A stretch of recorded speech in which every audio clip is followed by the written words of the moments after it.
नमस्ते बंधुओं।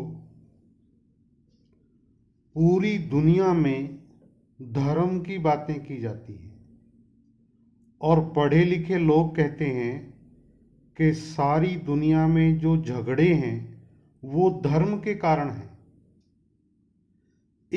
ये बात जो मैं समझा रहा हूँ, महर्षि मनु ने मनु स्मृति के 6 अध्याय का 92वां जो नंबर श्लोक है उसमें कहा है, धृति क्षमा दमो अस्तेयम शौच मिंद्रिय निग्रह धीर विद्या सत्यम क्रोधो दशकम धर्म लक्षणम। अब धर्म के जो ये 10 लक्षण हैं, ये जो 10 धर्म के लक्षण हैं, इनको सुनकर के इस धरती पे कौन आदमी होगा जो कहेगा कि भाई धर्म बुरी चीज है।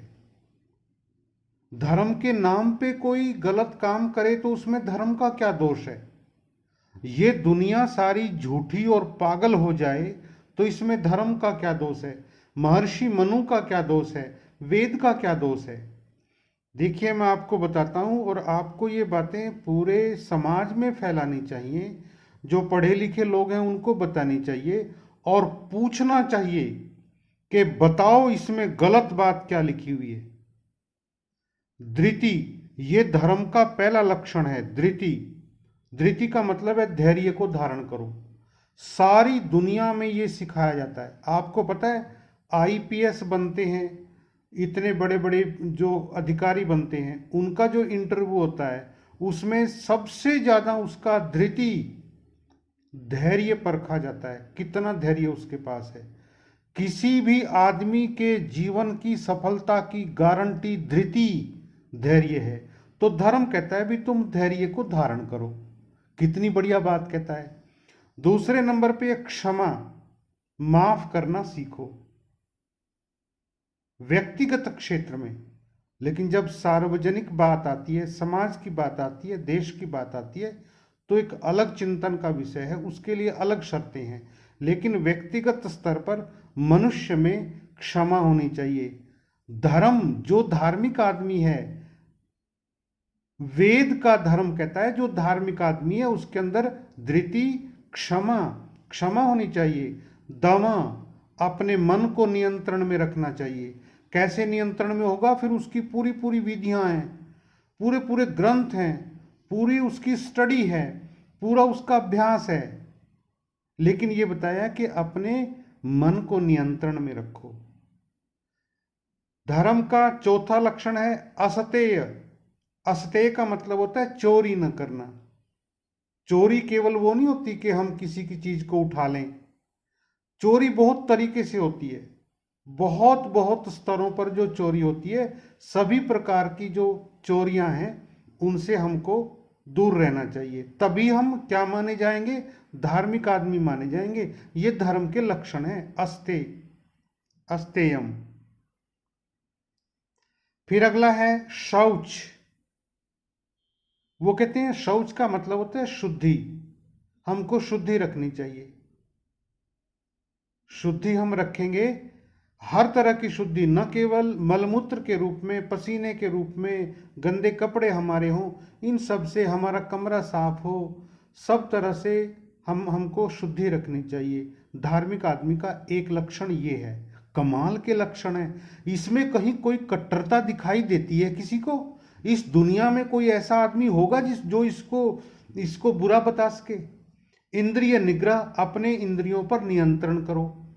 कैसे करो, फिर उसकी विधियां हैं, योग की विधियां हैं, जो भी है सारा कुछ उसकी डिटेल है। लेकिन वो कहता है धार्मिक आदमी आप तब माने जाओगे, आप अपनी इंद्रियों का निग्रह करोगे, नियंत्रण उन पे करोगे। बुद्धिमान बनो, अपनी बुद्धि को बलवान बनाओ, बुद्धि को शक्तिशाली बनाओ। बुद्धि जिसके पास नहीं है उसके पास कुछ नहीं है, और बुद्धि जिसके पास है वो सब कुछ बना लेगा। तो बुद्धिमान बनने की प्रेरणा देती है। कैसे बुद्धिमान बनोगे, उसके लिए फिर स्टडी है। तो धर्म कहता है कि धार्मिक आदमी मैं उसको मानूंगा, वेद कहता है धार्मिक मैं उसको मानूंगा जो बुद्धि को, अपनी बुद्धि को बढ़िया बनाएगा। विद्या को प्राप्त करो, तार्किक विद्या को प्राप्त करो ताकि तुम कहीं भटक न जाओ। किसी पापी के चंगुल में तुम न फंस सको, इसलिए विद्या को प्राप्त करो। हर तिनके से लेकर के पूरे ग्रह उपग्रह तक सारी विद्याओं को प्राप्त करने में अपने जीवन को लगाओ। सत्यम, सत्य को धारण करो। आपके बोलने में बोलो सत्य, सुनो सत्य, सब तरह से सत्य का पालन करो। अक्रोध, क्रोध नहीं करना चाहिए। क्रोध में आकर के मनुष्य ऐसी गलतियां कर जाता है, फिर जेल में सड़ना पड़ता है और सारा जीवन उसको पछतावा होता है। तो धर्म कहता है भी अक्रोध, क्रोध मत करो। ये जो धर्म के 10 लक्षण है, इस दुनिया में कोई पढ़ा लिखा बाबूजी आकर के ये बोल सकता है क्या कि इसमें ये उसको, कोई दुनिया में इसको मना नहीं कर सकता। ये धर्म के 10 लक्षण हैं। वेद के मानने वालों के इसमें कट्टरता कहां है? इसमें ऐसी कौन सी चीज है जो इसको प्राप्त न करना चाहेगा?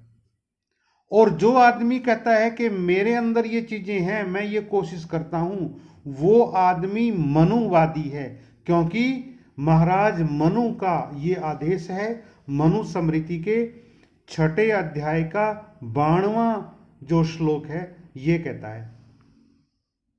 तो हमको, नौजवानों को, पढ़े लिखे लोगों को, जो धर्म को अफीम कहते हैं, इसमें धर्म का क्या लक्षण? कोई कट्टरता में आकर के धर्म के नाम पर गलत काम दुनिया में करता है, तो धर्म का क्या दोष है भाई?